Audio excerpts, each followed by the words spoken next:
Today we will start our chapter number 6 thermodynamics. Thermodynamics का क्या मतलब है? देखो, थर्मो का मतलब होता है हीट, डायनेमिक्स का मतलब होता है स्टडी। तो ब्रांच साइंस की जिसके अंदर हम डिफरेंट फॉर्म्स पढ़ते हैं एनर्जीज की और क्वांटिटेटिव रिलेशनशिप्स पढ़ते हैं, वो हमारी थर्मोडायनेमिक्स कहलाती है।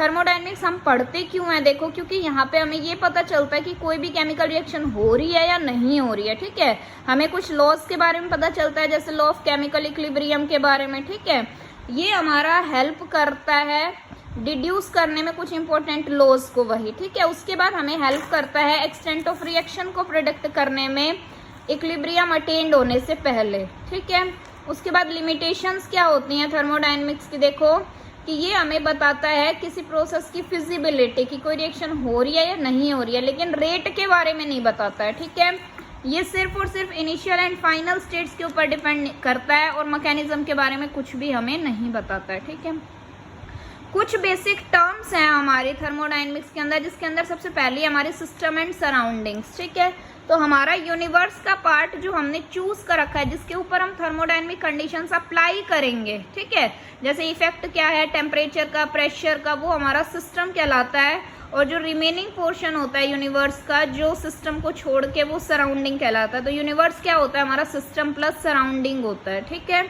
उसके बाद हमारा open, close and isolated system.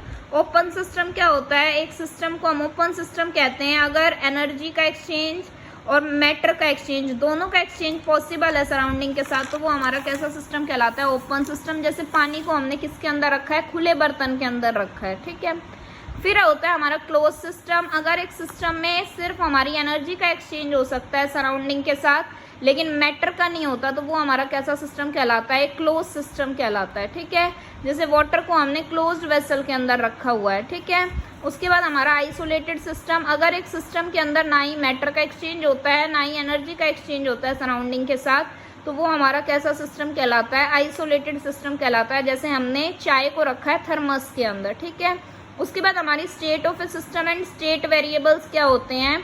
जो स्टेट होती है सिस्टम की, उसका मतलब होता है सिस्टम की कंडीशन जो हम डिस्क्राइब कर रहे हैं सर्टेन ऑब्जर्वेबल प्रॉपर्टीज के टर्म्स में, जैसे टेम्परेचर, प्रेशर, वॉल्यूम। ठीक है, उसके बाद हमारे पास स्टेट फंक्शन। स्टेट फंक्शन किसे कहते हैं? हम एक ऐसी फिजिकल क्वांटिटी को हम स्टेट फंक्शन कहते हैं अगर उसकी वैल्यू डिपेंड करती है सिर्फ सिस्टम की स्टेट के ऊपर, और किसके ऊपर डिपेंड नहीं करती है? पाथ के ऊपर डिपेंड नहीं करती है, जिससे हमने क्या किया है?